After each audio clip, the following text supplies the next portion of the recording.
कुतस्त्वकस्मलम् इदं विषमे समुपस्थितम् अनाजुष्टम् अश्वग्रम् अकीर्तिकरम् अर्जुन। भगवान श्रीकृष्ण कहिले, हे अर्जुन, विषम संकट समय तुम्भर ए मोह केउठु आसिला? ए मोह अनार्य सुलभ, यह अवांछित कीर्तिराजी नष्ट करे एवं स्वर्गलाभरू वंचित करे। अर्जुन को मुखरू एइभली वार्ता सुनिला परे भगवान श्रीकृष्ण टिकिए रागिगले एवं टिकिए विरक्त मध्य हेले।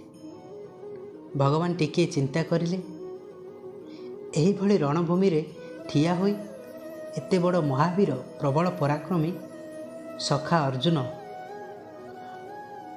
तांको मन को एइभली पलायनर बा रणभूमि छाड़ी पलई जिबार विचार किपरि आसिला?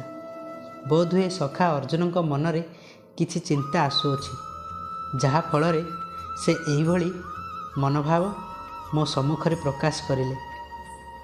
किंतु आपण माने तो समस्ते जानिछथि भगवान हेले अंतर्जामी, समस्तंकर मन कथा से जानी पारंती। से समस्तंक आत्मार कथा एवं मनर समस्त दुविधा तथा मनर समस्त परिभाषा को जानी पारंती। जेपरि कुहा जायछि,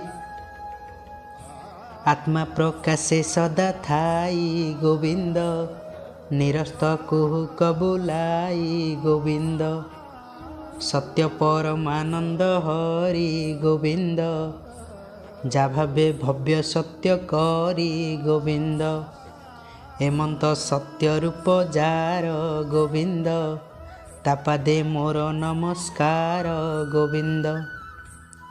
राधे राधे।